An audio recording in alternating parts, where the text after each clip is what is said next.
লাতিন অঞ্চলে আবারও শুরু হতে যাচ্ছে বিশ্বকাপ বাছাই পর্বের দুটি করে ম্যাচ। আগামী 11 অক্টোবর সকাল 6টায় প্রথম ম্যাচে ব্রাজিল মুখোমুখি হবে চিলির।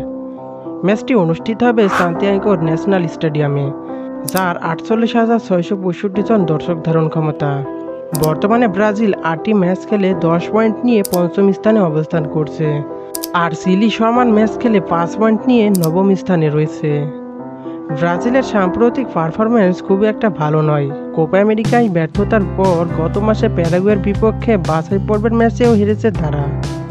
ইনজুরির কারণে দলের মূল খেলোয়াড় নেইমারকে স্কোয়াডেই রাখা হয়েছিল না। এছাড়া ইনজুরির কারণে এলিসন বেকার গোলরক্ষকের দায়িত্বে থাকবেন না, এবং দুই ডিফেন্ডার ব্রেমার ও আরানাও থাকছেন না এই স্কোয়াডে।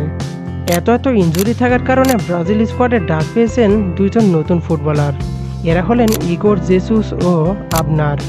চিলি ও পেরুর বিপক্ষে ইনজুরিতে থাকা ডিফেন্ডার গ্লেইসন ব্রেমারের পরিবর্তে দলে ডাকা হয়েছে লুকাস বেরালদোকে। এবারের বাছাই পর্ব ব্রাজিলের জন্য খুবই গুরুত্বপূর্ণ, কারণ তাদের পরবর্তী পর্যায়ে যাওয়ার জন্য ভালো পারফরম্যান্সের কোনো বিকল্প নেই।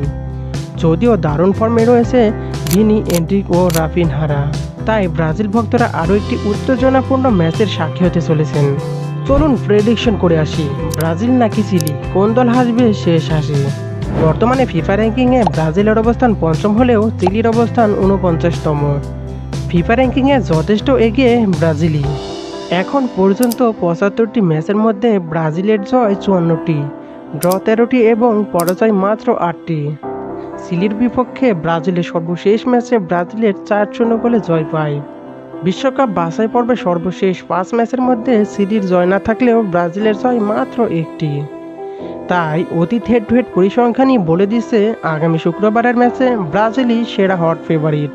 কি মনে হয় আপনার, ব্রাজিল কি পারবে চিলিকে হারিয়ে জয়ের ধারায় ফিরতে, নাকি আবারও ঘটতে চলেছে অঘটন? জানিয়ে দিন কমেন্ট বক্সে।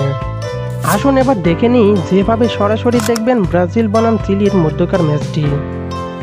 ব্রাজিল বনাম চিলির মধ্যকার বাছাই পর্বের ম্যাচটি বাংলাদেশ কিংবা ভারতের কোনো টিভি চ্যানেলে সরাসরি সম্প্রচার করবে না। আপনি যদি এই ম্যাচটি সরাসরি দেখতে চান তাহলে আপনাকে একটি মোবাইল অ্যাপসের প্রয়োজন হবে।